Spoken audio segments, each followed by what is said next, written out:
I eat that stuff all day long. She cooks all day long. Do you want one? I will wait until I'm done. Thank you very much. But I appreciate it. Not me. Oh, we're spectators. Yeah, we're spectators, so Those look Jennifer, pretty you want it though, right now? doesn't it? I thought they were decorations. I haven't even eaten dinner. This is my dinner. Do you want me to get you one? Sure. It's Free, she made Here, them just there you for go. me. Do you want one, Randy? No. So good, thank you. I have Matthew? Don't use Sherry? it on. Yeah. Just ate it. Oh, did Jake eat some? Okay. Brother built some up and then. Okay. Let's ask 6:30. We'll start our work session. We'll start with the council goals. Joe? Yeah, so we have 2 council goals. The first one is with the high-speed rail. We've been following that. Nothing really new in regards to that. Big thing is we're just mainly following because with gas prices going up, there's been talks of already progress for the Portland to Vancouver, Canada line for Amtrak, but nothing from Portland down to Eugene. So we'll keep monitoring that just if any updates, but it doesn't seem like anything. And then the second one is the increased revenue without a burden on businesses or residents here. Still looking at a couple of ideas. I know one of the big things is when it comes to the budget this year, we're overall in a good spot, but we'll be looking at some different creative ideas.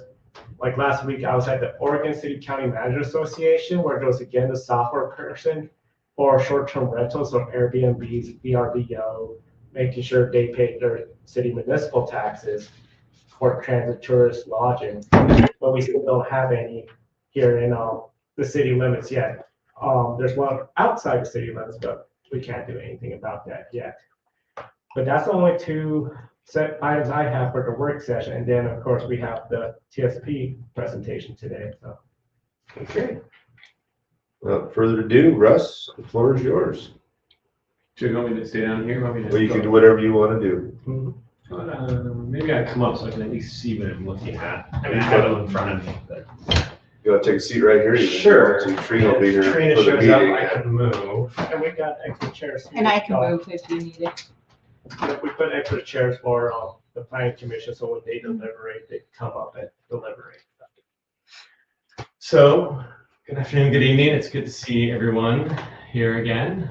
So I think, as a reminder, I think you all know that we are now here to discuss the Tangent Transportation System Plan update, and the decision later this evening as to whether to approve and send to voters on the November ballot.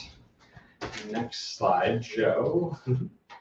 So, mostly I want to talk tonight about the process that we went through to get from really the beginning to where we are now, and how it evolved, the steps we went through, and how we worked with the community really at every step of the process. I also, again, since I was here sometime in the spring, I don't remember which month exactly, but I talked through a fair amount of this at the time, and so I'm able and willing to talk through some of that again if we need to, but mostly I'm going to try to focus on what has changed since I was here last, and some of that reflects some of the feedback that you all, council members, gave me and gave us in this process. And of course, within that, we have our financially constrained project list, and I'll get to that. I'll explain that a little bit more later on. Next slide, Joe. Yeah. So, what is a TSP? Again, I think most everybody here has heard me talk through this, but I'll just go through really briefly again. A TSP is a long-range planning document that articulates goals, objectives, policies, and projects over the course of a 20-year period. Transportation projects are expensive. They take a long time to plan and engineer and design and build, and so we really do need to think in fairly long terms. And once you get something in the ground, you can't just get up and move it, right? And so thinking about how land uses might change, how housing might change, how business might change, we really need to have a fairly long lens in terms of thinking about transportation needs and investments. And so we're trying to look 20 years in the future and understand what Tangent wants, what Tangent needs, and what will help the city thrive in the future. Next slide. So again, why update it now? So every city and county in the state legally has to have a transportation system plan. This is required through the Oregon Administrative Rules 660.012. That's the transportation planning rule. The city's TSP is 15 or 16 years old, and so it's time to update it. But even without that, right? Things change, priorities change. You know, there's you know, just best practices sometimes change, funding sources change, and so it's a good idea just in general to periodically take a look at this, make updates, make changes, you know, and reflect what the community needs at this point going forward. Next slide. I should say too here that if anybody has any questions, just please stop me. I'll pause in a couple places, but I'm also just assuming that you all as council members and planning commission members, that if there's anything, I think you all know me by now. So if there's anything you want or need, just speak up and ask. So we laid out 6 goals fairly early on in this process. These first 4 goals around transportation safety, mobility, connectivity, and alternatives to the automobile, those came from your current TSP that the city has now. And so we basically said those seem fine. These I think are good goals to have, and so we rolled those forward. We added a goal around economic development. That was something that came fairly clear, I think, from some of the early work we did, from walking around the community, from working with Joe and the city, and talking to some of you all, trying to strengthen and promote economic development. And then this last goal is around interagency coordination. Tangent, of course, being a small community with limited funds, right? You're going to be working with Lynn County and ODOT and probably the city of Albany to implement and bring some of these projects and policies together. So having a goal around coordinating with your neighboring jurisdictions seemed important. Next slide, Joe. All right, so the process, right? So we started in November or December of 2024. So we've been at this for a minute. Again, really that first step covered in that last slide was to identify project goals, right? What is driving this community? What's really important, and what should sort of be our North Star as we start to really develop this project? Our next step, identifying or reviewing background information, other planning documents, so things that the city's doing. That includes some of the, urban reserve work that I know has been sort of in process or largely completed but not adopted. Things that the county is doing, things that maybe Albany and Corvallis are doing nearby, ODOT, so on and so forth, right? We don't want to create a plan that sort of, we want a plan that fits for Tangible. We don't want to sort of stick out at a right angle compared to what everybody else is doing, right? We want this to fit within the context of the larger region, the valley, and the state overall. And at this point, we convened our project advisory committee meeting, or we convened our project advisory committee, met for the first time, and really got that group to know each other and got that going. Then we looked at the existing conditions in the city, right? So what are the roads like? Where are there sidewalks? Where there's bike infrastructure? What transit is there? What are the freight needs? And really the goal of that, it doesn't sound flattering to talk about gaps and deficiencies, but what we're trying to do is identify where maybe there are gaps in the system. Maybe there's something that's missing. Maybe there's I'm just thinking of, I forget the name of the street, but I think it's Old Church. Yeah, I actually have the photo here where you have a sidewalk that almost gets you to Old Oak into the school, but stops, I don't know, 100, 200 feet short, right? Mm-hmm. In my mind, that's a gap in the system, especially when we think about kids walking and biking to school. We also think about deficiencies. Are there things that are built but maybe aren't working that well? And so we're really looking at what exists now to try to identify issues, challenges that then we can start to address. Our next step was to look at future conditions. So making assumptions on what Tangent will look like 20 years from now. So we got help from the Oregon Cascades West Community Council of Governments that has some long-range modeling, and so we can sort of understand what traffic might look like, what land use assumptions they have. Really, we're we're working with the best available data, but recognizing that, this isn't guesswork, but I know as well as anybody what 20 years in the future looks like, which probably, frankly, isn't all that well. But again, we're trying to see, are there other gaps and deficiencies here? So this is where we met with the Project Advisory Committee a second time. We had our first open house. We had some focus groups, both with some of the homeowners associations and the freight community here in Tangent, really to try to get a cross-section of the community and start to share what we were finding with the community. So then we identified solutions, right? So if there's issues, if there's gaps, there's deficiencies, it's our job to solve those, right? So what are the solutions, right? Like, how do we then solve, say, this sidewalk gap that's shown here in the photo, right? How do we create more connectivity? How do we create more access to parks and to schools and whatnot? So that's where we started to identify solutions. That largely became the project list that is inside the TSP. And then based on the project goals, we evaluated the projects, right? If there's a project that improves safety, improves community connectivity, improves access to businesses and sort of, some of the economic areas, that's something that's going to score pretty well. And that is going to become a higher priority project within our list, right? And so we sort of use these goals to kind of understand what meets the goals, what is still a good project, maybe doesn't meet as many goals, maybe it goes a little bit lower down. And then we created planning level cost estimates. And there are cost estimates in this document. I haven't put them in the slide deck. That's not something I want this group to necessarily focus on, just because costs are changing, right? Materials, supply, labor there's been a fair amount of inflation over the past 3 or 5 years. So this is just our best guess of just a magnitude of what we think this might cost, but the actual dollar amount, don't get super focused on that. Had our third meeting with the Project Advisory Committee, last open house, and we pulled together the document in front of you and had our last Project Advisory Committee meeting. So met with the community, had open houses,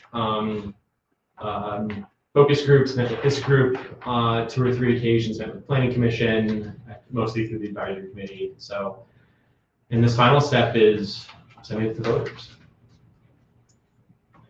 Again, public involvement, pretty important part of what we're doing here. This photo is from our first open house. And so, trying to inform the community on what's happening, gather feedback, gather input, take that feedback and help use that to prioritize and guide the projects along with the goals, and then communicate those out now into a final plan. So what has changed since I was last here? We put in some policies that were not in the TSP before. One of those directly reflects council feedback from last time. And then there was one project that has changed. That's Highway 34, Looney Lane and Farland Lane. That's sort of the right in, right out highway intersection, sort of on the west side by the Christian school. I'll cover that more here in just a second. So next slide, Joe. So last time, Councilmember Henderson had asked about the brush trail and if there was anything in the TSP about the brush trail. At that time, there wasn't. And this group had a pretty, I would say, spirited discussion on how we want to talk about trails and the brush trail specifically, but trails more broadly in the community. And where we landed was recognizing that there's probably no immediate path to expand the brush trail, specifically given private property and some of the community members.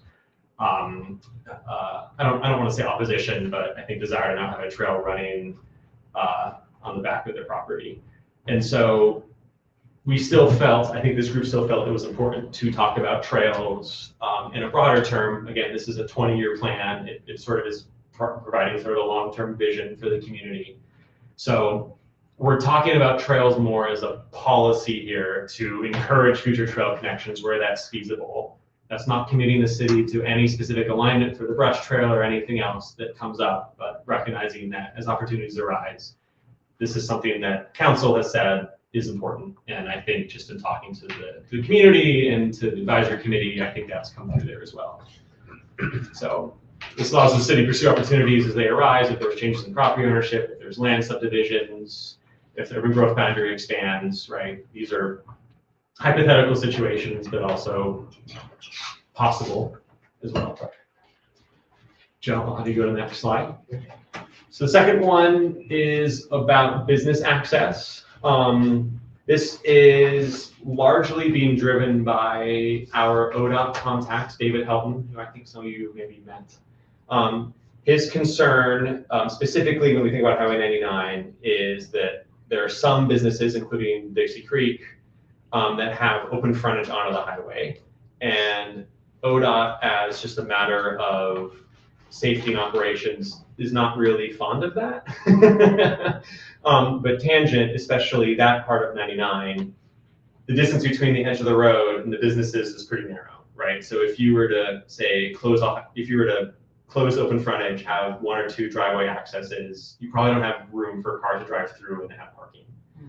And so there was recognition on this specific ODOT member's part that there needs to be some flexibility to both allow ODOT to operate the highway as they want, while also recognizing that, you know, these businesses need access and whatnot. And so this is a policy that's trying to, we're not trying to split the baby necessarily, but is trying to recognize what ODOT wants, but also what Tangent needs, right? So encouraging the retention of frontage parking where it supports local businesses, providing flexibility in future roadway design, and avoid committing to specific design solutions within the TSP. I think that was, we weren't going to necessarily agree on anything like with ODOT central office, the city, ODOT region 2, and so we're laying this out as a policy, saying that this is important to the city.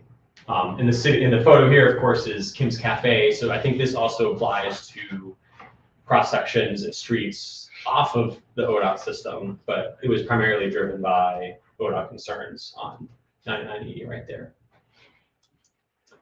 And the last one is separate but related. It's just about cross sections. And so in the transportation industry, we're often thinking about the road almost as like a chart where you have, you know, lanes that are a certain width, you have shoulders, you have sidewalks, you have bike infrastructure, and how that all fits within a certain amount of right of way. Recognizing that some parts of 99E have sidewalks, some parts have sort of this trail side path over by the post office. In some parts there's wide shoulders, other parts there's bike lanes. There's not a ton of consistency. And so again, trying to identify preferred and alternative cross sections. We have some thoughts on that, and that's sort of in the TSP, but it doesn't really say this is what you must do. It sort of provides some guidance without getting too overly prescriptive. Again, trying to provide a little bit of flexibility, but recognizing that there's a little bit of inconsistencies. The last change here is the Highway 34 Looney Lane McFarland Road intersection. We identified this as a project, again, going back to existing conditions, right? When I said we were looking for gaps and deficiencies, part of our existing conditions work is looking at crashes, reported crashes in Tangent. So when we did the analysis, we looked at the 5 years of data that we had, which at the time was 2019 to 2023. Of the 75 crashes, 16 were at this intersection. So that's more than 20% of all reported crashes were at this one spot. And so in my mind, that's a deficiency, right? That is the definition of a deficiency. Something is not working. So when we were putting together projects, we try to think about, this is right in, right out. If you're a car that's coming off of Looney Lane or McFarland, you don't really have great sight lines because of the curve of the highway, and you're at a stop with a 55, 60 mile an hour facility. You have to get the speed very quickly. And so we thought you could solve this by maybe adding acceleration, deceleration lanes, right? Like you can get up to speed or get down to speed without being in the main line of the freeway. Maybe you add some lighting, maybe you add some guardrails, that sort of thing. Two things happened since we last all met as a group. The first is that this is a project that is inside of the city, but technically is outside of the urban growth boundary. And TSPs, by definition, really only are looking at the urban growth boundary because tangent is weird with the city, UGB, with the city being larger than urban growth boundary, for most of the cities, of course, it's the opposite. We still have some guidance and are talking about some of these things outside of the city, but this is less of a project and more now something that comes up sort of within the city, but outside the urban growth boundary. So it's not on the high, medium, low list anymore for that region, or for that reason. The second thing we talked about, this came up, this was a big discussion with the project advisory committee. Did we want to maybe alter this intersection in some way? So we had a discussion about maybe we close the north side, maybe we close the south side. Where we kind of landed as a group is maybe if this were to happen, we would maybe close the north side. The thinking being that if you're trying to get on going westbound, it's not really all that far to go up the old Highway 34 down to 99 and get on. If you close the south side, going down and farther than the Lake Creek is actually a pretty long distance, not to mention that you have the Christian school right there. That was where we had landed. There is some discussion of this in the actual TSP document, but David, our ODOT contact, made clear that if the city is even thinking about wanting to close this, ODOT will jump and say we should close this, because ODOT in general is thinking more about throughput and mobility than they are about local access. So those are some discussions we had, but again, because it's outside the urban growth boundary, it's not really a TSP project, but it's still something that we acknowledge as something that's inside the city, something that's a problem, but just for definitional reasons, the TSP sort of can't address in a direct way. I have a question. Yes. So this is where Looney Lane, where it intersects with Highway 34. Yes. And then it mentions here that the 75 reported crashes were between 2019 and 2023. Yes. Did we know what time frame where they implemented the median and what the crashes have been like since then? Or do we have data on like that time frame, and then if there's been changes in the overall volume? And Yeah. I don't remember how long those barriers been in place. Yeah. You know. I can answer that. I'm not sure I can answer that right now, but that is knowable, right? The crash data is broken down by year. And so if the barriers were say installed in 2020, let's just say, we can see we could look at it before and after. I looked at this once, but I don't remember what year the barriers were put in. I don't remember either. I think it was before 2020. 24. That was precipitated. We had over a dozen crossover fatal collisions out there between 7 Mile Lane and Oakville, and that was what was really a big push there. Yeah. We used to jump right up and across from McFarland to Looney, and that was dangerous in itself because the traffic's gotten worse. But I know if you closed off the access from Looney Lane to Highway 34 westbound, that's going to be a ghost town out on it. Of course, it might not be bad for the college, but a lot of people use Allen. It's a shortcut to get out there instead of messing with the interchange. Yeah, we were wary. But you'll hear a lot of conversation about that one. Yeah, we were wary of saying we should do this, but the discussion of the group was, I don't want to say there was necessarily support for closing the north side, but I think there was a recognition that if we wanted to do something, that is something that, you know, operationally people could live with. But again, recognizing that, Right. Yeah. that the extension campus, the LBCC extension campus is coming in and whatnot, maybe that changes. And one thing too, during this meeting, we had Chuck from the fire station there. Yeah.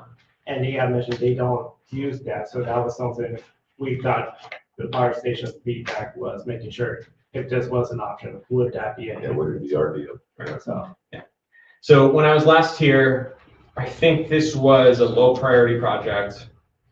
After talking to the project advisory committee, and we had a pretty spirited discussion, we moved this up to a medium priority project.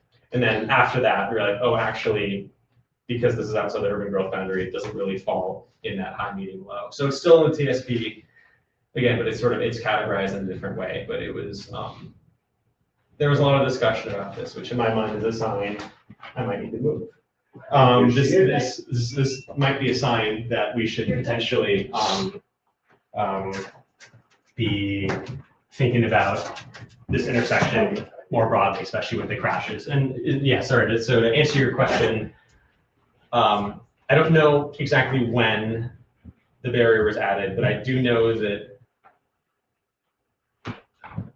I think a majority of the crashes were what we call fixed object crashes. And so it's a single car crash that maybe it hits a median, maybe it hits a post, maybe it hits a guardrail, maybe it runs off the road, but it was, in my mind, that's a single car crash. It's not a T-bone, it's not a rear end, it's not a head-on. It's We have usually had a lot of them that the sign that says tangent next exit is right there at the McFarland. And they turn it, and it's a 90, and if you're going 55, you're gonna get in about there in the swamp. Yeah. No, we rarely have an injury out there, but that's a big contributor to our stats. Next slide, Joe. With the 5 minutes left, I threw in a bunch of extra slides here in case we had time, but seeing as we're close to 7, I think I'll just cover a couple of things and then wrap up here. So again, based on that whole process, we created a list of high priority projects, medium priority projects, and low priority projects. Within the high priority, we have what is called a fiscally constrained list. And so that recognizes funding that the city expects to have over the 20-year period. And so these are projects that the city likely could construct with the funds that we think would be available over the next 20 years. Again, there's a lot that's unknowable about funding over the next 20 years. Obviously, I think most jurisdictions are in a little bit of a funding crunch right now. Maybe 5 years from now that changes, maybe 10 years from now that changes. It's hard to say. And then we have this bucket that we're calling development-driven projects. So this would be triggered by new development. These are largely outside the urban growth boundary. This is where that 34 Looney Lane project would come in, right? Like if there's some sort of urban growth boundary expansion or some sort of other project comes in that necessitates spending, transportation investments, what have you. So yeah. Councilor Henderson, I'll just say that Joe, actually, if you want to go back a couple of slides to the Trails project. We added Trails as a policy, I think recognizing that we couldn't really, there wasn't really consensus to put an extension of the brush trail given, I think, some of the realities in the ground right now. And recognizing that this is a document that needs to go before voters to pass, of course. So putting this more as a policy direction to encourage future trail alignments where feasible, and providing the city with some flexibility to pursue trails when there's property ownership changes, land subdivisions, UGB expansion, that sort of thing. So that is in the updated document. It's 6:57. I'm happy to go through any specific projects if people have anything. The TSP sort of delineates the projects in this high, medium, and low bucket, as well as what I'm calling development driven, which are largely these projects that are outside the urban growth boundary, so they're treated a little bit separately. And then the TSP also goes in by vehicles, by safety, by walking, by biking, by transit, and really lists projects that then feed into that high, medium, and low list. So it's sort of dissected a few different ways. The high, medium, low is probably where the city, that's really the main deliverable. And of course, just because a project is on the high priority list does not obligate the city to pursue that project before a medium or a low priority project. It's a reflection of priorities, goals in this moment, trying to think about the next 20 years. But the next 20 years could change 5 years from now as well. Okay, do we have any questions from the council or planning for Russ? So if this goes to the vote, are the dollar figures included on the ballot? Because I think folks would really react to the dollar figures, and like you say, these are just estimates. They aren't necessarily, we don't know what grants we're gonna get and things like that. So I guess I have a concern that how this is presented how do we present it on the ballot? Yeah, that's a really good question. So on the ballot, similar to how when we put the development code, we're going to put their language that is going to update the TSP plan. So it doesn't get into the details of projects or cost. But the big thing is just, encouraging folks to check out the website where on our city election page, we have the video from the town hall. We'll include this video as well too. But yeah, it's gonna be language where it won't mention like cost or anything. I mean, and I know sometimes some ballot measures up, but there's no direct cost. This one, I would say there's no direct cost, but I gotta double check again if that is language we could put in there because things could change. Yeah, I mean, I said this in the town hall last week. The TSP doesn't obligate the city to spend a single penny on anything. That doesn't mean the city can't spend money on projects, but it does not force the city to spend the money on anything. I would expect that most of these projects are probably funded by ODOT or Lynn County, either with Tangent contributing or just through grants or other funding opportunities outside of the city. So the idea is if you want any details, go to the website. That's where you're gonna get the details. They're not gonna be on the actual ballot listing. Okay, I think that's fair. Is this gonna be PDF on the website? There's a PDF on the website, and then we got the 2 videos already, the first one up, and then we'll include today's presentation as well. The other thing I was thinking is it might be beneficial to add some kind of language under the potential funding sources where we put, so, you know, we rely heavily on the federal and state funding sources, but maybe to add some language of how, like, what is Tangent's approach and how we apply for the grants? Or if there's a way to define that so that it's, because I could see citizens looking at this and thinking, oh, we have all of these things available to us. What are we applying for? How do I, like, what's our approach and how we apply for the grants? So is it based off of, like, how do we track it per se? So like we have all of these things available to us, but what's our stance on how we track and apply for these types of funding? Yeah, Joe, I might defer to you. We're happy to. I mean, I guess we're voting on this tonight, so we need to figure out what that language is. But we could, we're happy to add a paragraph, a sentence, a few sentences, just that sort of, talks about these grants and that, that where feasible, the city, can pursue things that meet the goals of, certain projects within the TSP, as staff time and resources allow or something to If that it's like a effect. quarterly review, or if we have it just have some type of a review statement. One idea, you could make when we get to the public hearing tonight, and say for the planning commission will first make the recommendation, and then the council will. So if someone made a motion like to approve it, but with the addition of a statement of funding opportunities and sources, that way that could be added, and then we could just have that amended, and then we could just show it in the August council meeting, like, hey, we got this stuff. Or making the election, if that sounds like a good plan, so. But if that approach sounds good, we can maybe as part of the vote tonight, we can say that we'll generally take that approach in terms of adding some language. And then Joe and I, we can hammer out the details offline of exactly what that looks like and what you're comfortable with. Yeah, and then the next meeting will be August 10th, so. So back to the Oregon 34 Loon Lane McFarland Road intersection. I think as 21% of our accidents, this is a significant area that still needs addressing, even though it is outside our urban growth boundary.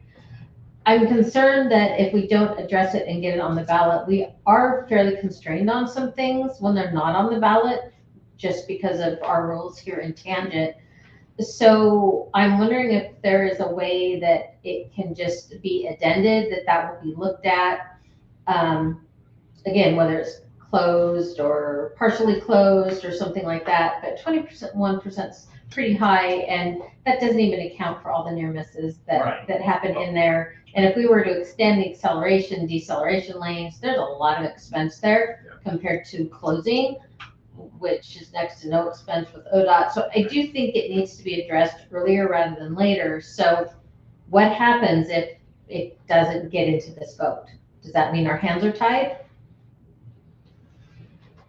Technically, I don't see what's stopping if hypothetically, if the planning commission, or mainly, really, if just the city council one day was like, Joe, we like to discuss this on the agenda. I don't see what's stopping us because it's just giving a direction to ODOT. It's similar to like when we had the Tangent Drive, Tangent Loop intersection, and then we all discussed, hey, there's been several accidents, forward the message to Lake County Roads to please do something, then they put in those rumble strips. Something similar to that. So, I mean, it's not, if for some reason the TSP plan fails, the council can still address it because at the end of the day, ODOT will have the final say of, sure, we'll look into it, or no, we're not gonna do it, but thanks for the comment. Okay, I think that's fair then. Yeah, so we still have an option then if it's not. Great, thank you for Yeah, clarifying. and the actual project in the TSP says coordinate with ODOT, Lynn County, and City of Albany on intersection needs. And then there's also below about like addressing safety concerns, possibly through acceleration, deceleration, lanes, lighting. So, I mean, it doesn't explicitly say study this, but I think in as many words, it says this is probably Okay, closer. Great, I just want to make sure we would.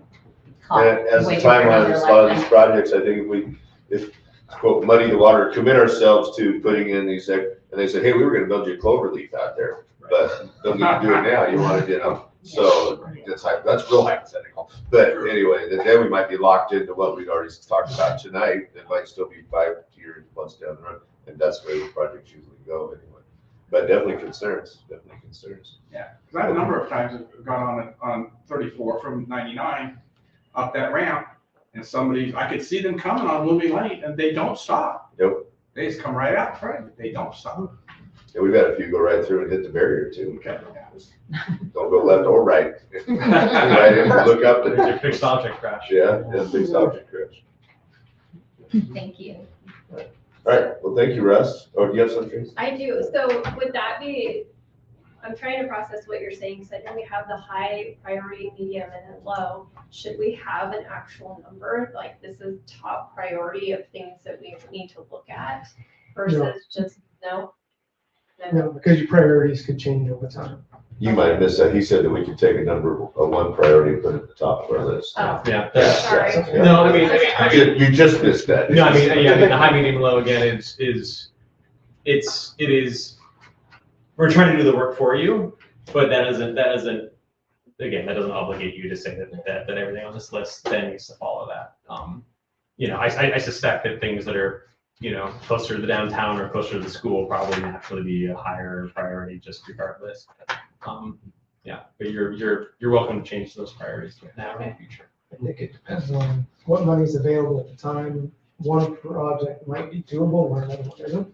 That might shift your priority. Statistics could change too. Yeah. Yep. There's a lot of different reasons. Yeah. So. Okay, thank you, Russ. Yeah, thank you. Well, it's time to start our city council meeting. We'll call the order of the July 2026 Change City Council meeting with a roll call. Councilor Swenson. Here. Councilor Henderson. Here. Councilor Letson. Here. Councilor Pullen. Here. And the mayor. I am here. We do have a quorum, so we'll continue with the meeting. Let's stand for the Pledge of Allegiance.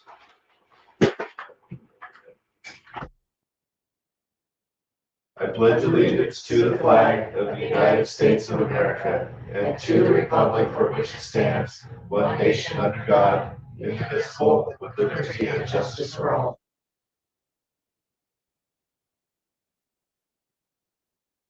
Adoption of the agenda. Is there a motion to adopt the agenda for this evening? Make a motion to adopt. Is there a second? Second. Move to second to adopt the agenda for our July meeting. Any further discussion? All those in favor signify by saying aye. Aye. Those opposed? Motion passes.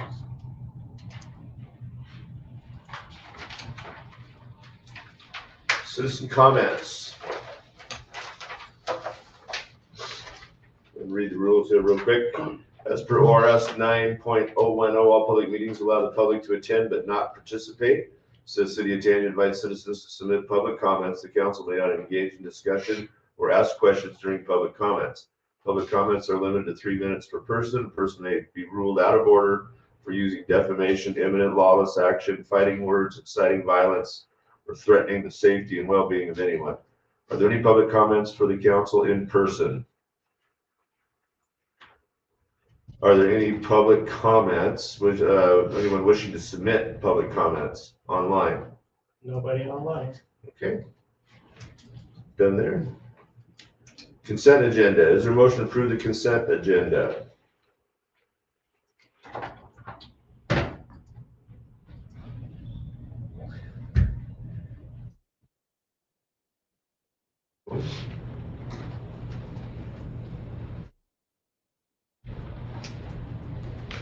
Make a motion to approve the consent agenda. Is there a second? I'll second that. Is there any discussion on the consent agenda? Seeing none, we'll proceed to vote. All those in favor by approval of the consent agenda signify by saying aye. Aye. Aye. Those opposed? Motion passes. Public hearing. It is now 7:10 and I call to order a joint public meeting hearing of the Tangent City Council and Tangent Planning Commission. This hearing will allow the Tangent Planning Commission to consider recommending the proposed transportation system plan to update the 2011 transportation system plan. The matter will be forwarded to the voters to consider on November 3rd, 2026. Are there any ex parte contacts, conflicts of interest, or any bias to be declared by any member of the Planning Commission? Does any participant wish to rebuke any disclosure or lack of disclosure on the part of the planning commissioners? May we please have the staff report? Yeah, so pretty much you all heard Russ's presentation. As mentioned, worked through with the businesses, residents here. We have multiple town halls, including at the Tangent Day at the volleyball game where we have more people interact with Russ and the team out there. He's been working with Ryan, our city engineer, Jamie, our planner as well. Everything seems very straightforward. So from the city's standpoint, this is all good for forwarding it to the voters for approval. So we're asking the planning commission to consider recommending the city council forward to the item to the voters. I know there was some discussion about adding a paragraph for financing, and that could be added to the motion as well. Then that allow me and Russ to look into it. But overall, it's pretty straightforward. So I make a motion that city council approves the City of Tangent Transportation System Plan, Volume 1, dated from May 2026, with an addendum to firm up the language on funding sources for when it goes to the vote. Is there a second?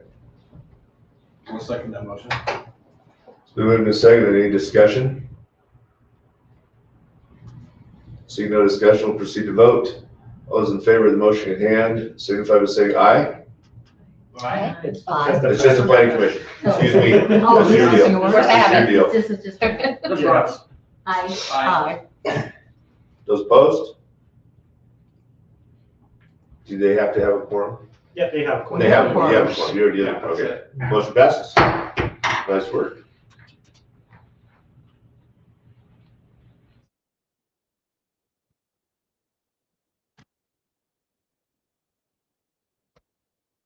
Yeah, there's the whole script here. I guess we didn't receive any written comments or anything. No written comments or anything. We're gonna move right on. Pass to Greg.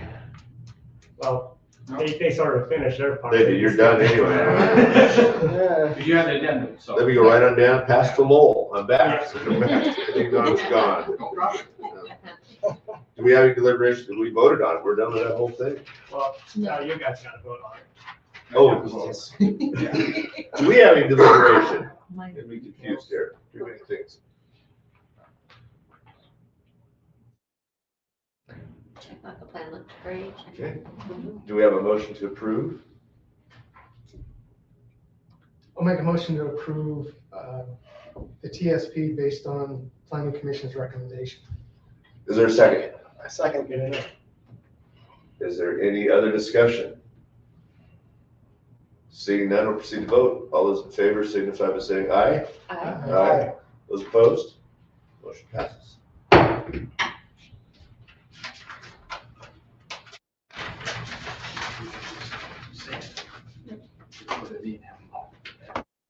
New business. Have a couple proclamations we're gonna read here. A couple of them. Juliet's all dialed in. There it is, right there.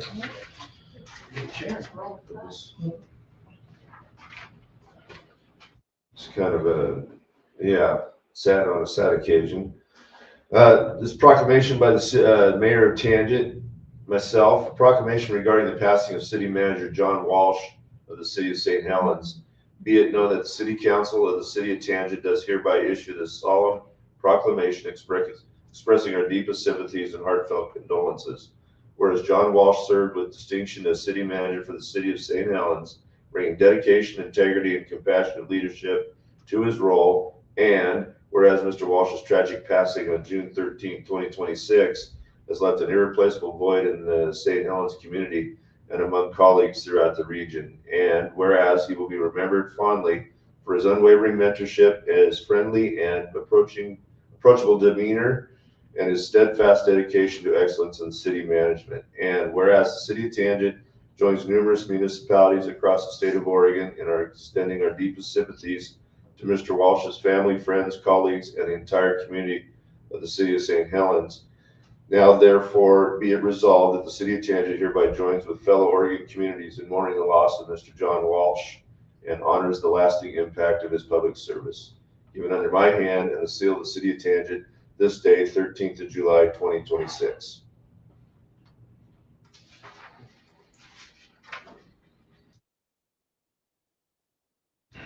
And next, we have a proclamation by the mayor of Tangent honoring Baron Brugg for their contribution to the 2026 FIFA World Cup. Be it known that the City Council of the City of Tangent does hereby issue this proclamation in recognition of significant achievement and community pride. Whereas Baron Brugg, a proudly Tangent-based company, has earned the distinction of supplying grass seed and turf to stadiums across Canada, Mexico, and the United States for the 2026 FIFA World Cup. And whereas the city of Tangent is rightfully known as the grass seed capital of the world, and this achievement reinforces that the prestigious designation on an international stage.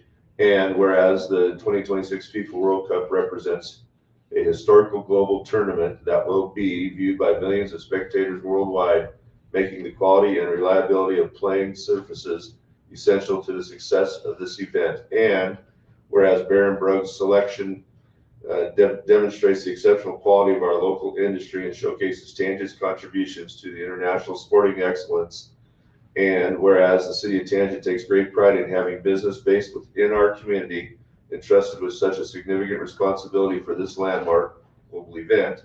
Now, therefore, be it resolved that the city of Tangent hereby congratulates Baron Brugg, its dedicated staff, and partners on this outstanding accomplishment, and it expresses our pride in their contributions to the 2026 FIFA World Cup, given under my hand and the seal of the city of Tangent this 13th day of July, 2026.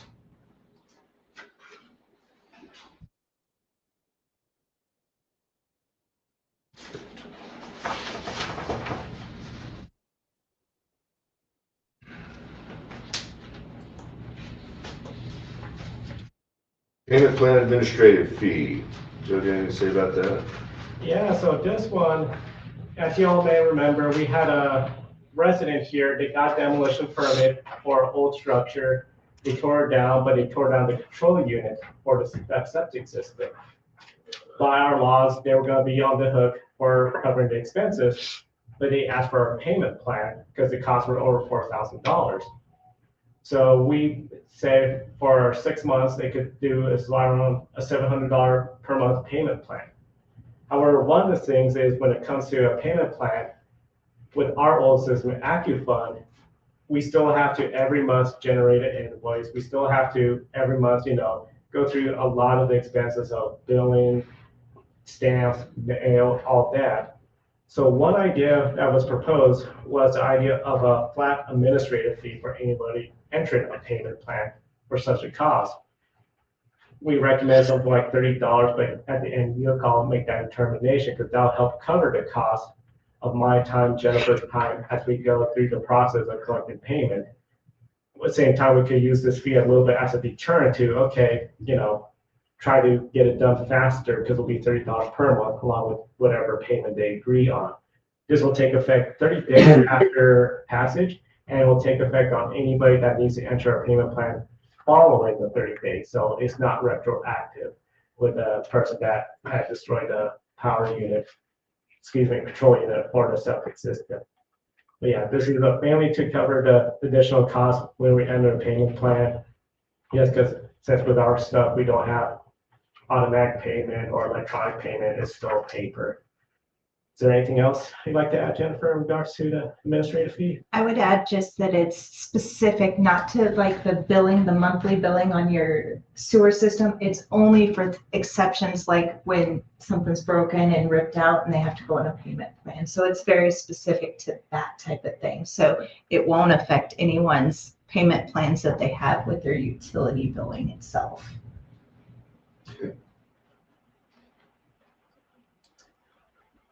Do we have a motion? And it's not a flat rate of $30, it's $30 per month during the payment plan. Is that correct? Up to you guys. That's what we propose in this, but completely up to what you guys decide on that.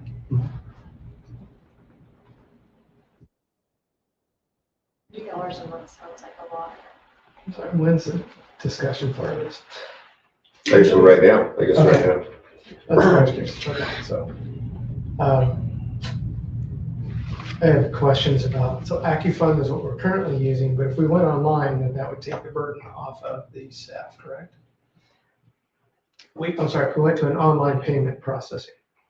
We'd still have to on these type of things because it's a specific one that has to be billed out each month. It's an invoice that's created every single month and billed out. And it's only in these situations where they did something wrong and caused an effect. It's not, it's a little different. It's an exception type situation. So if somebody's in arrears, they can make a payment plan. Yes, anybody in arrears can make a payment plan, but on their utility billing, but we're not going to charge them for that. We're not trying to impose on that side of it. It's just when they cause a problem and did something that they were told not to do, and then it caused us to have to fork up a bunch of money to cover their cost until they can pay it back.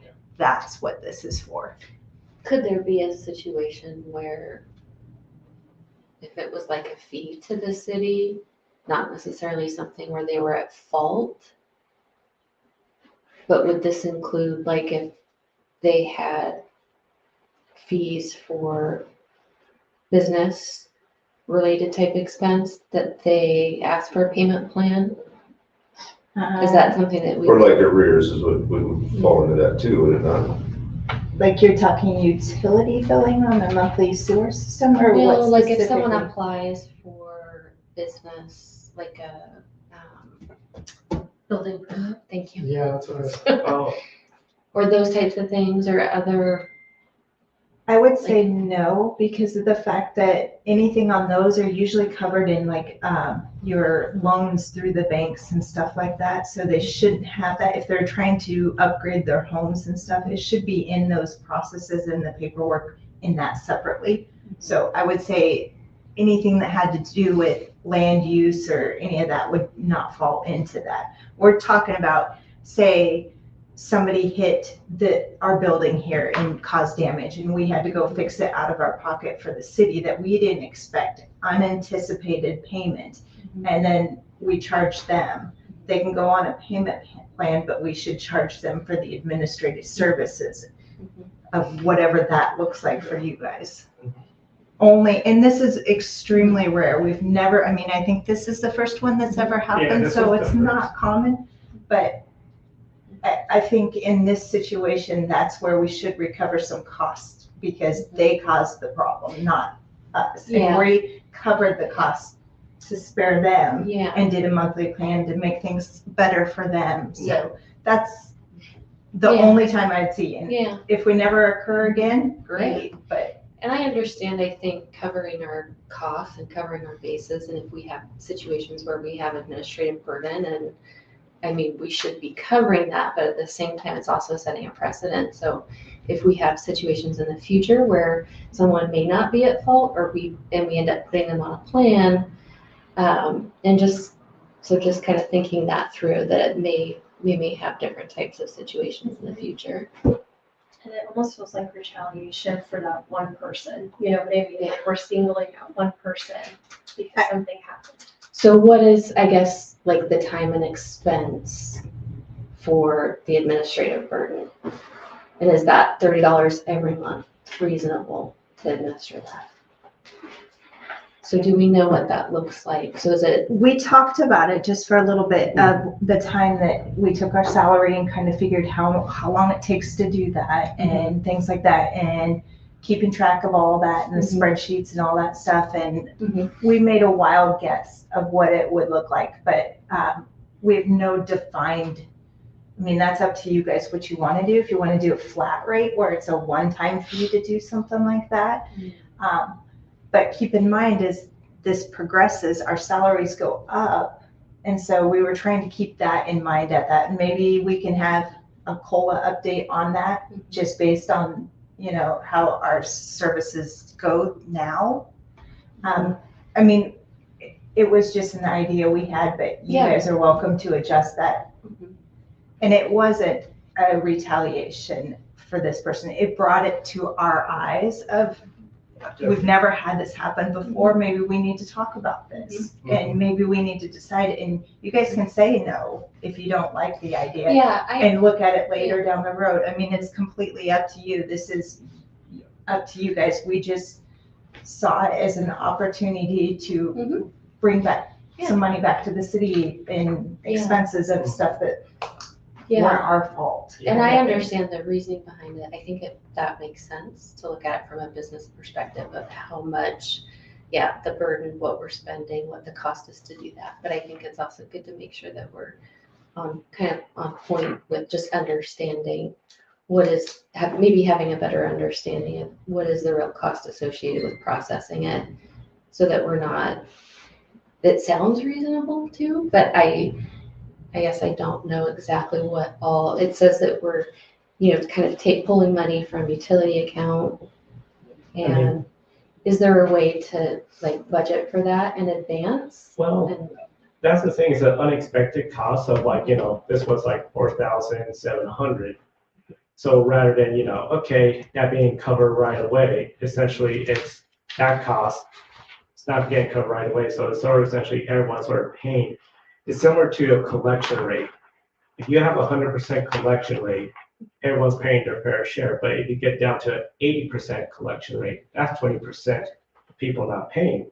So what a lot of cities will do, they'll take that 20% divided by the 80% that are paying, so everyone's rates go up.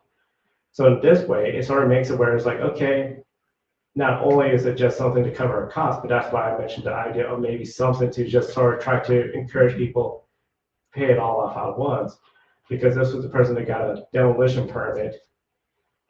This is not going to be about the permit. It's going to be about what our code says, that if you destroy, tamper the septic sewer system, you got to reimburse the city. We also have these laws where, like, for example, if a property just refuses, like, Joe, I'm not mowing my lawn during the summer, we as a city have the right to say, we're sending a landscape company, they're going to do it for you. We have that part, and we're giving you the bill. Do we still want to say, hey, you could do a payment plan of 6 months? Do we want to say, is there an administrative fee because you refuse to do it? Or another example, in our code, if you have a pet or you destroy park equipment, you're charged a cost up to $500. So this is where for those, but knock on wood, this is the first time we've had it, and just one of those deals where like, it's a good question to bring up, because at the end of the day, it is a cost where, like with the park, you have a repair and replacement, we have that in place. With the utility, we've been talking about how we need to do that utility master plan through the grant, which we didn't get, so we're hoping to get it next year. So this is just something just to ensure that it's like, hey, we try to alleviate the burden, and then also just make it clear where it's like, we'd rather encourage full payment or, try to get it done quickly. So That was some of the idea behind this.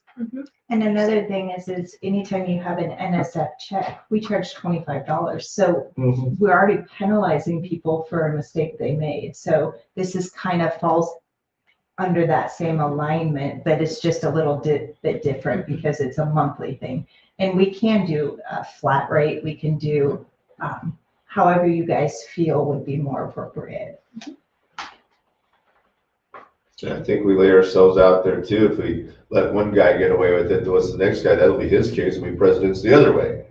That we gotta let you. Obviously, it was in ordinances. If you did damage any of the city's property, you're responsible for it. It's already in there. Now you guys want to go about collecting it, it's a different story, but I think we should. And I think giving them the option of the payment plan does help your community. So maybe they are struggling and they can lay it out for 12 months or extend it for 2 years or whatever helps them so it doesn't hurt them financially. But then again, the city's also taken all the burden up front. So where is the payment back to the city for all of that? I mean, we're losing loss of some of the financial side of it. There's money not in the bank, so we're not creating interest for us. And so this is to not burden the whole community, but to penalize somebody who made a mistake. Is this something that any other city does? Quite a few cities do waive it where there is a fee for payment plans and certainly an administrative fee as well too. And the big thing is it's generally in situations similar where it's like, you don't see it on utility bills, especially somebody's trying to catch up. Land use development, we had a couple people ask, but they never gone through. And at the end of the day, they also do the bond as well too, a performance guarantee bond. So this is something where it's just for really those rare circumstances where, hopefully this doesn't occur. I recall once, I believe it was 1 or 2 years ago, a resident here called for a septic service. The Dare Village went out there. What they had tried to do was hotwire electricity from the control unit. They got caught. We gave them the full bill and they paid it up front because it was like, they know they screwed it up. They're stealing. This person, I get it. It was a screw up, and it's like, well, $4,000 some is something where, I mean, when you think about it, we all pay $70.75, and it's $300. That's a significant amount of money gone for a mistake for a city with no property tax. It's for an unplanned type thing, and we don't budget. I mean, we have money that is in there to protect us for this, but it is burdening the city and all the ratepayer or the citizens who pay into this. And why should they have to suffer for someone's error? Especially when the permit in this specific incident, the permit laid it all out and they didn't read it. That's not really everybody else's in the city's problem. It's that one person's problem. I just think when someone's on a payment plan, they're struggling anyways, and it feels like you're penalizing them when they're trying to do the right thing. Because I mean, they couldn't even pay if they didn't want to. I mean, you still have to take collections and stuff. But we don't have to charge them. This was just an idea to collect some costs that we lose in this situation, but it's your all your fault. Part of that is just having clarity on why we're doing it. Why would we be doing it? It isn't necessarily because somebody did wrong.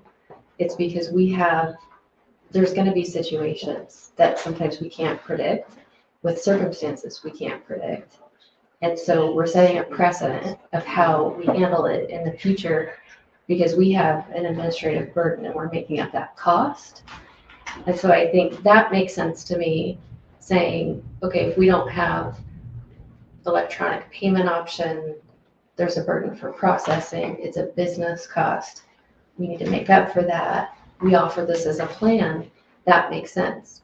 We can't look into the future, I think, and say that all of these circumstances are going to be because somebody didn't do the right thing, or they didn't read their paperwork, or they're at fault or they're at error, it might be an accident or it might be the circumstances out of their control.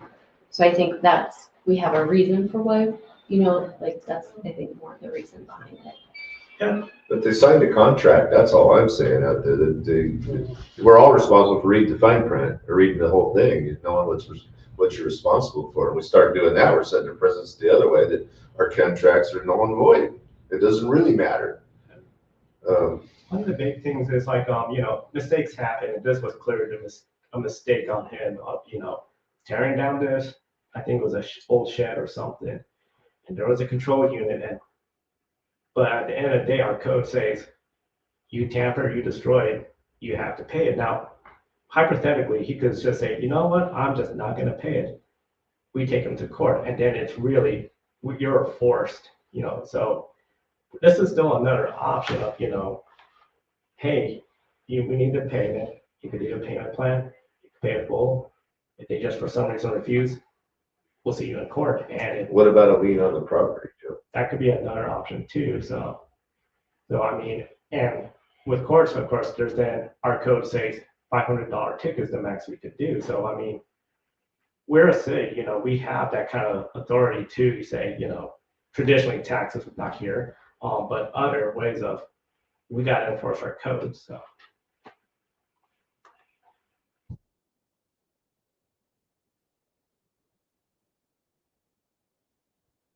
And I suppose they have options because, as you say, it's optional. 6 months, I did the math. $30 a month is $180 for 6 months. If you go get a $4,000 loan at 6%, it costs you $30 in interest. So if you can go get a loan and pay it off in one, you have that option. And you pay for less. It's an option if you can do that. That's the key. So that's a really good point. Yeah. But I'm also looking at it as a cost of doing business. But I don't know. It's kind of, for me, it's 50-50. I I'm agree. just I think worried so. why we're doing this for one specific thing and not for everything. You know what I mean? Like, why don't we have administrative costs for people that are in the rears, or administrative costs for things that do cost our city extra? I just, like Ronnie said, I think you're setting a precedence of something that could be much larger. So I don't see why we're charging specifically for this one thing and not all the other things that cost extra for your salary. So are we suggesting like looking into expanding the administrative fee? Like, because I know last year we had the administrative fee, but then the budget committee sort of shot it down in the first budget. I just don't like to pick and choose what we, I mean, I don't know. It's inconsistent. So it's more about the Yeah. administrative fee than getting paid back. Correct. They still gotta pay us back. 100%. Okay. And I wasn't thinking about that as much too, and when that leaves another, yeah, Crack so, it open the door for other Right. things. Yep. Gotcha.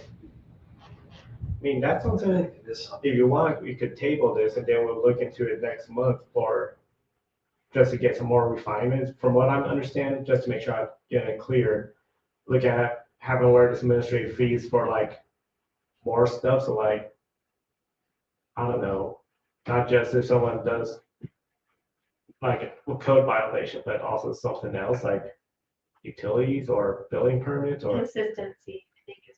Yeah, and then maybe looking at it with like labor hours or associated costs. So maybe like 3 columns, but like. Yeah, we could do that. We just need a motion to table then with those instructions, and we'll proceed with that for next month. I'll make motion. Here Here's it, okay. I'll make a motion to table this until further research has been done. Is there a second? 1 second. Is there any further discussion? Seeing none, we'll proceed to vote on the motion in front of us. All those in favor signify by saying aye. Aye. Those opposed? Motion passes. That makes it vague for you. Okay. The Enchanted flag. Yeah, so this idea came up because some reason, I don't know why, on the Facebook page I posted like, should the city have a flag? I don't know why, and it got a lot of positive responses. So we then started looking, okay, cities that have municipal flag as well. And there's quite a lot.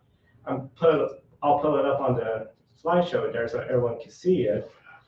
Just some of the examples. So I reached out, just asking other cities like what have they done with it, and there's this one group. It's called the North American Vexillological Association, NAVA. They have volunteers that are really into flags and enjoy helping out cities with designing their new flags. So if I get this. Pretty nice picture right there. We can. Well, have you seen the Albany one? I haven't. Nice. It's an A, Mhm. and it's like almost like a tangent. Oh, So it's like the okay. two bridges, I think. Okay, right. Yeah, so that group, they help with the city of Hillsborough and city of Vancouver, Washington. And then this was just an example of other flags where they have guidances, like, you don't want birds, and well, there's Provo and their old flag. And then some of the flags that they sort of recommend and the flags they don't recommend, because, some of the golden rules that they have were simple, memorable design, keep it simple, use 2 or 3 basic colors and a recognizable symbol. Flag should be simple, recognized from distance, whether it's waving or not. No city seal, so you're seeing a lot of states, like the state of Utah, switch to that beehive, and Minnesota as well. They have the North Star.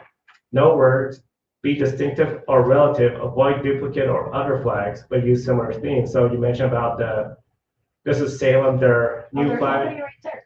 the old flag, and then there's Albany's flag, Oh, okay, with the overpass. and then Corvallis' flag there. You'd have to live there to know what that was. Yeah, That's great. I wouldn't even know that one. So one idea, a lot of places they've had it where, kids get involved. One of the more famous examples, Benny Benson from Alaska, he was 14 years old when he designed the Alaska flag there. So one idea, we reach out to the principal, they'll be interested in some sort of role with the flag design contest. And then they also recommend a committee. So one of the things, we'll start researching, but we just need a motion to approve to get this going, because this will take staff time.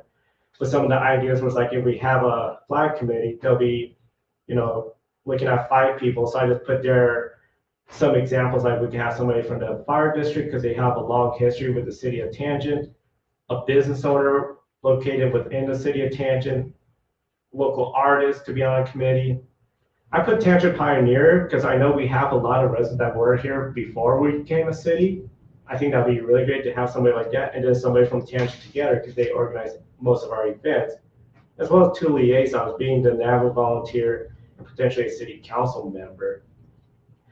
So overall, I think this will be just something really fun. These were some of the more comical flags, like when Minnesota were doing their flag contest. Somebody recommended the hot dish be on their flag. That's a tater tot dish in the Midwest. State of Minnesota, Salt Lake City, this is their flag. So What's that? this is a flag from Indonesia, because I always figured cats, that might be something where we saw people want. So I got 2 flag examples where they use the cat. Yeah. So, Make it like a railroad with a cat over there. There you Like a black cat, like a cat. go. mhm. But yeah, so just see if there was like a motion or something to start processing this, and if any city council member wants to be sort of the liaison for this, then we'll work together and what the committee looks like, what the school role looks like. It might also look good, considering everything with the schools, like, look, this is another way the city's partnering with the school and just the history of the school, the city, and everything. So, and I think it'll just be a great way to, get more public engagement and interest. I think we got a lot of momentum, especially with the mural that's up there. We saw over 120 people like that post, and it was like, that's the most ever and we got some followers too, so. Good.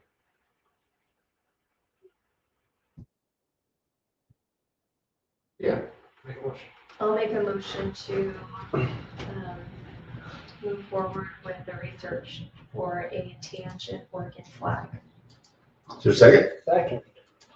Been moved and seconded. Is there any further discussion?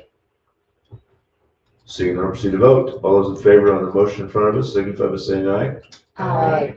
Those opposed? Motion passes. Yeah, does anybody want to be the council liaison? A cat with a railroad. Be so noted. Yeah. And a grass seed somewhere in that. Straw. Yeah, there you I go. don't mind Gotta being be a a- liaison, but I can double duty that too. Fields and fields of meadow foam. whatever. For the most part, it'll be, for first phase, probably just emails of like some ideas here and there, and then the committee will have to be approved by the council. So it's not gonna be a big burden. And if anything, timeline wise, I'm thinking we'll be lucky if we're done in 6 months, but by then, maybe summertime, we can have a flag to, have some.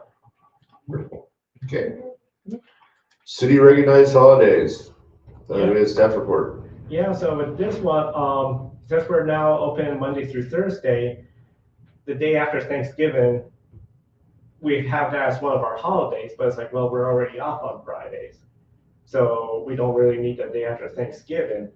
So the question becomes, what would the council like to use with that holiday? We have the minimum 11 holidays. And I used that same chart when about a year ago, somebody asked, why don't we celebrate Columbus Day Indigenous People Day? We got 11 holidays, but the two that we used differently were the day after Thanksgiving and Christmas Eve. So we want to see what the council would like us to do with the day after Thanksgiving. Just to give you some insight, we looked at the city of Albany Corvallis. One of the holidays that they differ from us is they celebrate their close for Juneteenth. We don't have that holiday. But then when you look at the state of Oregon, they have what's called a floating holiday. They nickname it the governor's holiday, where anytime like, hey, it's my birthday, or, I just feel like, I don't know, I want summer solstice off, I'm just gonna use that day off.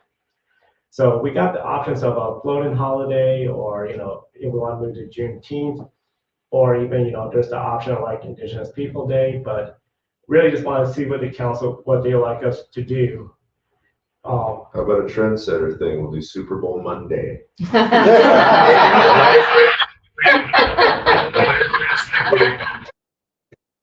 Valentine's Day are the same exact day this year. Oh, are they really? Really? Okay. That's gonna be crazy.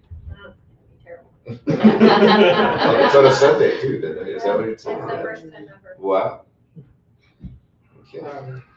So say this again, we have 11 already? Yes, we have 11. They are New Year's, Martin Luther King, President's Day, Memorial Day, Independence Day, Labor Day, Veterans Day, Thanksgiving, day after Thanksgiving, Christmas Eve, and Christmas.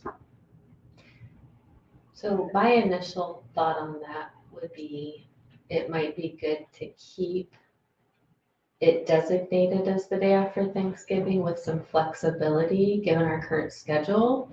So make it like a day after Thanksgiving float. The reason I say that is from like a business perspective, and I guess we could change it later, but when you implement something like that, if we changed our schedule, because this decision right now would be based off of what our current schedule is, which is a 4-day work week.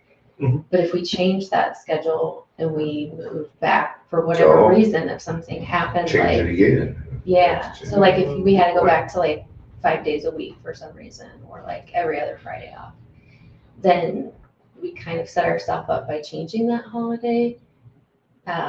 Or if there were to be like turnover with the city and we had no employees that wanted to work a different schedule. So I think we want to keep offering the day off after Thanksgiving as a consistent holiday, but maybe we just add the float caveat with it, that you can use it like while we're on the schedule any time of year. Whether you want to do that as like for Indigenous people, or if you want to do it for your birthday, or whenever you want to take it, so it's still float. Yeah. That doesn't give an extra day off then, does it? Does it give you 13? No, Because you've already taken the Friday.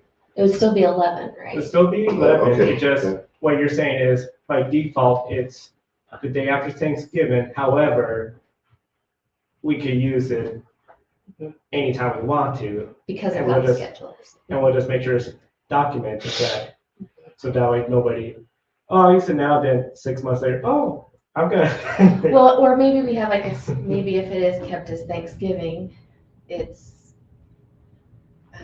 the day before, like Wednesday or the day after, Monday, and then you alternate or something. So you can observe it on around the holiday, so you get still the long weekend, but Okay. I think closing on a Wednesday before would be problematic because you'd only have 2 days open for the week. And then you're closed 72 hours. yeah, unless you rotate. So like if you took the Wednesday and you took the Monday, and then we stayed open, so you rotated. Gotcha. Yeah. Why don't you guys look at it and bring something to us?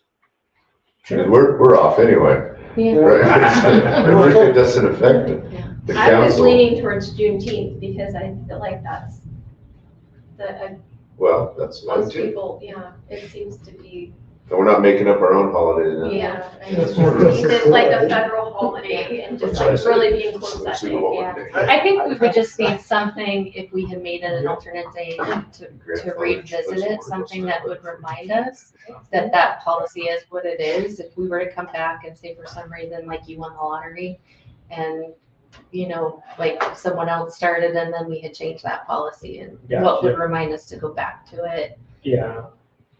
Definitely it's in our employee handbook about the holiday, so I figured this would just update that, but, yeah, we're pretty flexible. I know, Albany and Corvallis, they both do Juneteenth, and we're seeing the state of Oregon, so we're seeing more folks doing that. But like Lowell's idea, you know, make up your own holiday, the state of Alaska, I use them as an example, their 11 holidays, they don't do the Friday after Thanksgiving or Christmas Eve, but they have Alaska Day, which is in October, and that's, you know, celebrating the day Your family. we got bought from Russia. Oh, well. Oh, no, excuse me, that's Stewart's Day. Sorry. Alaska Day is, no, wait. Yeah, Stewart Day is in October, Alaska Day is in January, because that's when we became a state, January 3rd. So those are two unique holidays. So if you want to make the day after the Super Bowl, that would be unique, but I mean, we know the Super Bowl is a big deal, so. And then, I don't know, if you want to make Kitty Cat Day or whatever day, it's, Yeah. You're not allowed to talk, right? Oh, you're you're the commissioner, so. Well, no, the thing is, Juneteenth next year is on a Saturday, because it's on the day, It not, floats, so yeah, you're closed Be in already. the same It's a position. good thought. Yeah. Just And that's a good question actually to ask you too with this whole thing is when the holidays do fall on the weekend, how do you want us to observe them? Do you want us to take that Thursday off or that Monday, or how do you guys want us? Because like, for instance, my last job, we had the same schedule we have here. If a holiday fell on a Friday or Saturday, we took Thursday off. And then if it fell on a Sunday, we took that Monday. Yeah. But that's up to you Yes. guys. I think you better look into that a little bit yourself. Go ahead and figure out what works best for you. I mean, I call these guys on Fridays or no more on Fridays, but it's your last day, you get your work done, go ahead and go home if you're comfortable with it. You guys are responsible enough. I don't police them. Yeah. I appreciate you calling me, letting me know that at least City Hall's closed in case I get a phone call, but I'm not dictating their hours. They know when they got, what you got work to do. We got a responsible crew. That isn't gonna cheat anything on it, trying to get extra days off, so. Okay. Why don't you guys work out, is that okay? I default to the HR checklist. That's what, yeah, that, I think what you said is a good general rule of thumb. If it falls on the front end of the weekend, then it's the day before the weekend starts, and then Sunday after is a good general rule of thumb, but I think there's flexibility. But you guys have still come up with a plan. I vote for Kitty Cat's Day. Yeah. Kitty Cat's death. Kitty cat's floating holiday. Yeah. A kitty cat float. It's lit up on a Saturday too. You guys love to- Be that day you guys are all gonna have to come work on a Sunday.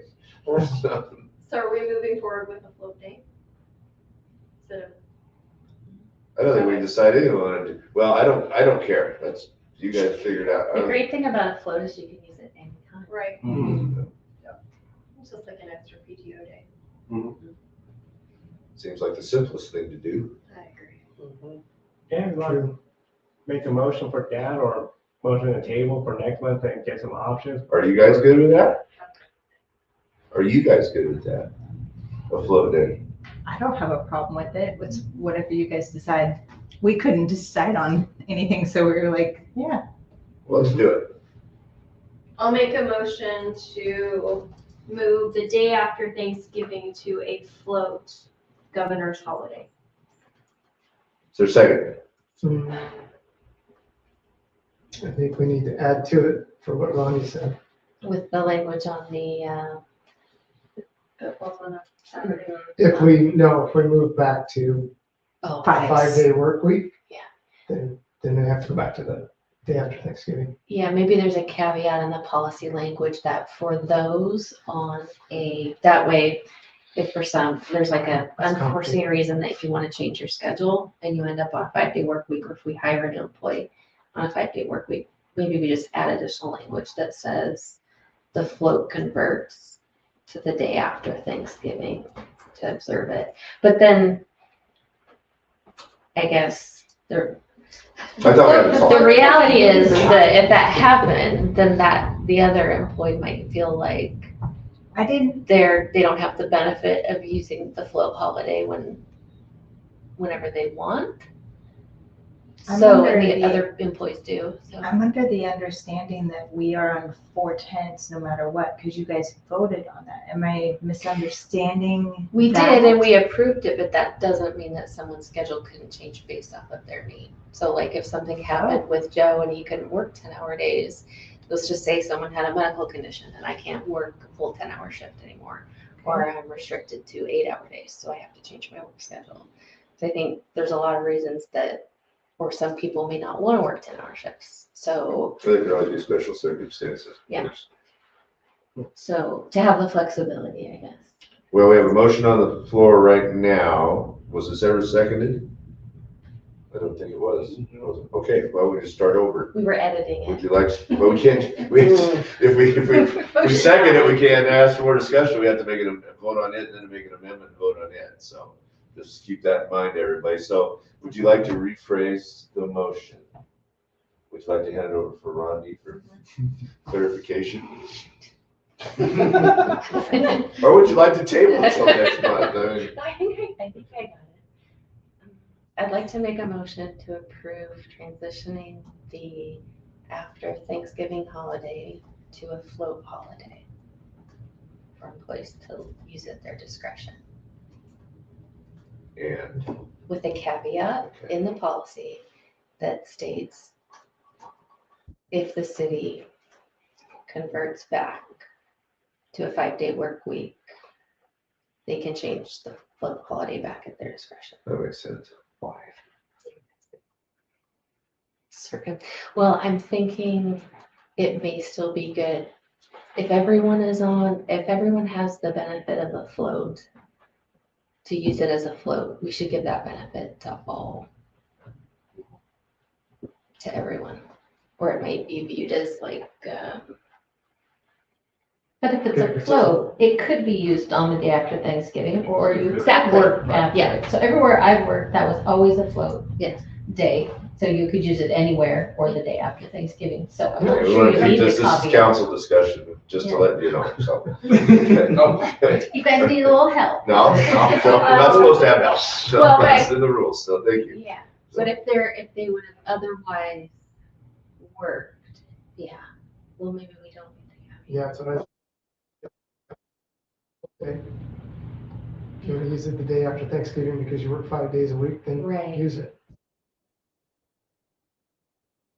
Okay, Sorry. one last time, we haven't seconded anything yet, so. Right. So right back to what you were before then. I make a motion to transition the day after Thanksgiving holiday to a float holiday. Second. Moved and seconded. It was so simple, all Is there any further discussion? Seeing no discussion, we will proceed to vote. All those in favor of the motion in front of us signify by saying aye. Aye. Those opposed? Motion passes. to make that complicated. Sun goes down, seasons change. Thank you, Ronnie, though, for the clarification. Oh, any council discussions? I actually have a question. Joe, the election stuff, I read it and it's out of my head right now. Don't worry. There's certain requirements. I know it's either $10 or 12 signatures to get on the ballot, right? 25 signatures or $10? And were there any other requirements? Citizen tangent. Citizen and tangent for what, at least a year? For 1 year, register voter, and then register voter at the time of filing, 1 year of residency at the time of the election. I gotta double check that. And then, because there's also some requirements in the city charter, like I mentioned in town hall, the city charter says if your parent, child, spouse, in-law are on, you can't run. So here we go. Must be a resident of the city of Tangent for 12 months prior to the election, so that'll be November 3rd, 2025. Must be a registered voter at the time of voting. No person shall be eligible for the office of mayor or council member if the person has one or more of the following relationships with a mayor or council member at the time of taking up office: spouse, brother, sister, child, parent, father-in-law, or mother-in-law. So those are the requirements. So. That's it. Okay, so I was considering, well, what's preventing somebody in arrears from becoming the mayor and changing the rules so they don't have to pay anymore? Absolutely not. That's a great question. We talked to Joe about that a little bit. We need to Yes. get some So rules to get on, be in good standing with the city and. So this is something I could double check with Dan, but here's the thing. So back in Alaska, it's very common for cities in Alaska to say, hey, you're delinquent in your utility bills, you're kicked off the council. Straightforward accounts. Majority council members just say, this is what the code says, you're off the council. Here in Oregon, of course, it's different. In Oregon, only the voters can remove somebody. And we're seeing that, like, I believe it was, what's the city in the coast that the mayor got kicked off by the council and then Walport. Yeah, that one, I mean, that really demonstrates like even though the council said, hey, we're getting rid of you, the voters have that. So when I talked to Dan about this once, he was saying under the impression, no, a person that is, behind delinquent still has the right to run for office for the city. I could always double check with Dan just to see if there's any way. I'll maybe just even blast an email because we just came in off the OCCMA conference. Just the council's like, in Alaska we've done this. Is there any way to prevent somebody from being in arrears to run for office? Because a lot of times it is once they're delinquent, they're kicked off. Can we pass a policy? Does that have to go to the voters? That's why I'm curious if it has to be a charter amendment and that'll be the voters. But I want to double check with Dan in case if it gets challenged and the state of Oregon says, no, you can't have that, then it just nullifies it. So then we go through a costly court case. But that's why I'll check with Dan. And I'll just double check, see if any other city around Oregon has such policy. Because I know I've wanted to bring that up before, but it's just one of those deals where Dan has told me you can't do that here. So. I just don't want to end up with somebody that's doing extra tasks and all of a sudden comes back and sues us. Well, I put in man hours working for the city, given my time, and I think that's worth the money I owe you. Or I'll work just enough to pay my monthly sewer bill. Can I ask another question? Yeah. Has it ever been challenged because this has been brought to me, we have people that live in Tangent, but they live like on McFarland Drive, so they're not on like in the Tangent limits. Mhm. Have we ever had a discussion on letting people that participate in Tangent being on a city council like that? I mean, because they're part of Tangent, but they're in that weird. The UGB? Yeah. So that's clearly defined by the state that they're not eligible. That's why with our strategic plan, we expanded our downtown development, water enrichment, I don't remember the others, but those ones, it's open for business owners. And of course, with business owners, you have business owners in town, but they're not in the city limit. So I know one person that asked me, and I encouraged him to check the downtown development.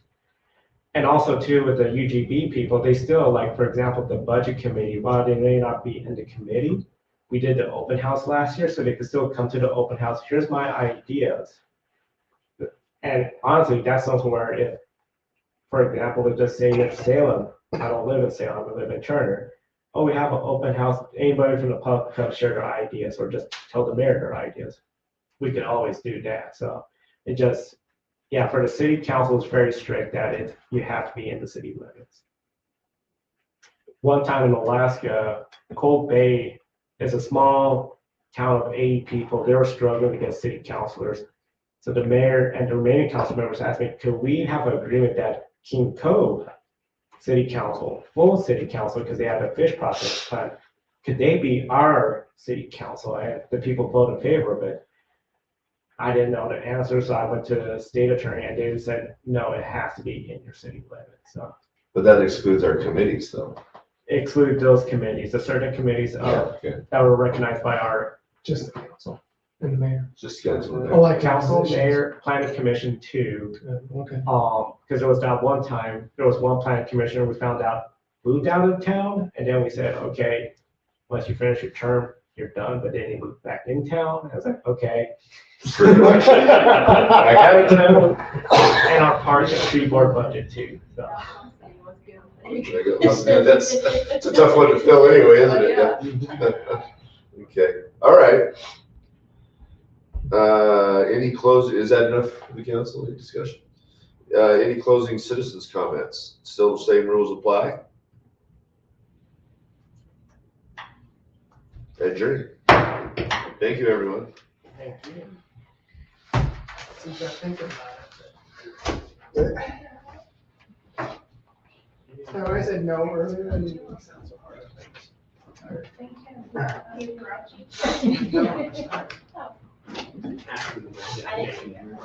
I would already had to go to watch thing and like. What's that? My name is Trina. Wait, But we knew that. your name is. Well, yeah. I like that better. Is that going good for you? Oh, Trina, Good for you. Good. Trina, something came. Oh, Joe's got it. Oh, is this from Chuck? That comes PTF. Chuck said he was gonna bring something over. Did he bring That is, something over? that envelope is what Chuck. Oh, that goes to the fire station? Oh, I don't know where it went, but he brought it over. Okay. I assume that's probably. See, that's the issue. Send it right back to you. it's from Oh, the hard stuff. We got Fire district. Save that one.